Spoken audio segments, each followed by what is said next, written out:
Asthma is a major non-communicable disease that affects both children and adults. It is a long-term condition in which a person's airways become inflamed, narrowing the passageway, which makes it difficult to breathe. The symptoms can be any combination of coughing, wheezing, shortness of breath, and chest tightness.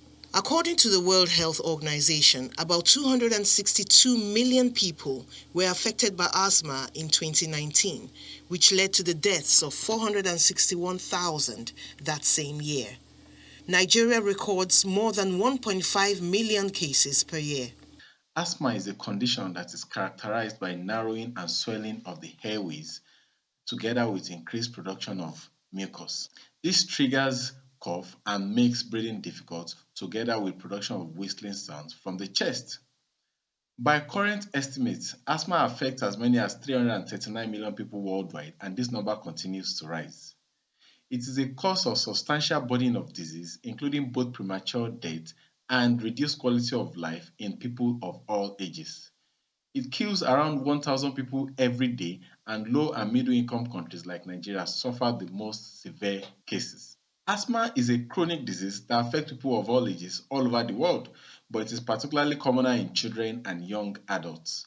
Exposure to a range of environmental allergens and irritants increase the risk of asthma, including indoor and outdoor air pollution, house dust mites, molds, chemicals, and fumes, among others.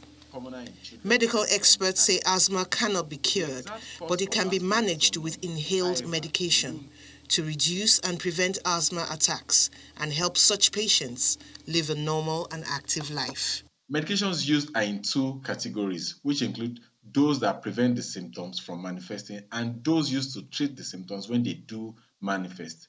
In emergency situations, treatment may require the use of drugs given either through the vein or through the mouth, in addition to the use of oxygen.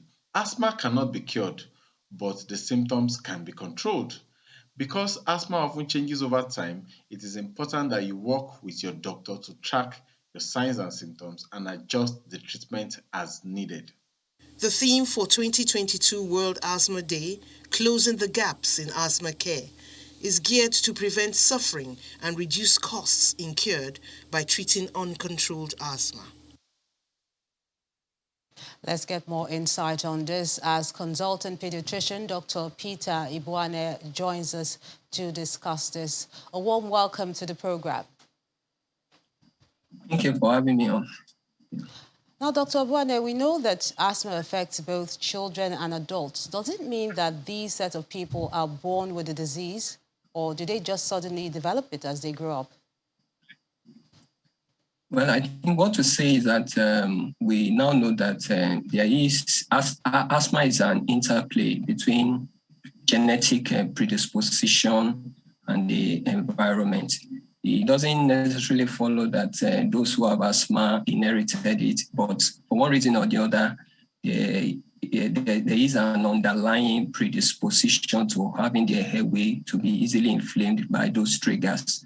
And then with superimposed environmental triggers and irritations, they now could develop the full-blown asthma. Well, how can one be double sure that a child is suffering from asthma and not mistake it for something else?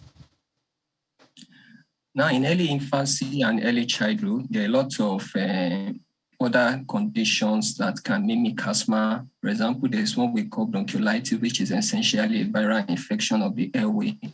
So what I will advise parents is that once they have their children having signs or symptoms of difficulty in breathing, they should seek healthcare professional who will carefully try to delineate which is.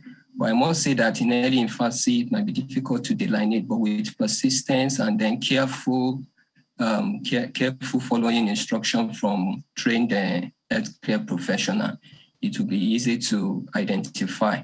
And then the basic symptoms are difficulty in breathing, then also what we call wheezing. Wheezing is a whistling sound that the affected person makes while breathing. And then that is followed by difficulty in breathing. And for older children, they will complain of and getting tired easily with activity or exercise. One characteristic feature of asthma is that it comes in an episodic manner. It just starts suddenly, and then many times it will resolve either with treatment or without treatment. So, but the key thing is to seek proper health care once one has that pattern of recurrent difficulty in breathing in a child. Well, you've already established that there are different kinds of asthma. So what particular type are children usually exposed to compared to adults? To present it in a simple way, they are essentially the same, but in children may have more of the allergic form, in which case that they are more likely to have triggers that include environmental allergens. Of course, that also occurs in the adult population, but it may be more frequent in children. But it's essentially the same pattern. But because of children are different developmental periods, especially the infant and the early childhood period, they may not be able to express themselves. They may not be able to say, "Oh, mommy, I can't breathe well. Daddy, I'm having difficulty. I'm having chest tightness or whatever."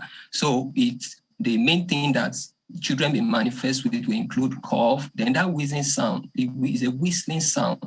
And then it comes, especially during the rainy season, occurs more at night and all that. So all that should increase the suspicion, and then they should seek qualified health care attention. What about the adults? Okay, for the adults, it might be a bit more easy. The first thing you will notice, there is a pattern of recurrent symptoms of cough, difficulty in breathing, and wheezing or chest tightness, especially when you come in contact with certain triggers. For example, you find yourself in a dusty environment, in a smoking environment, or when you're going on the road. You just find that sort of hypersensitivity to those irritant particles around you, or it could even be why you use insecticide at home.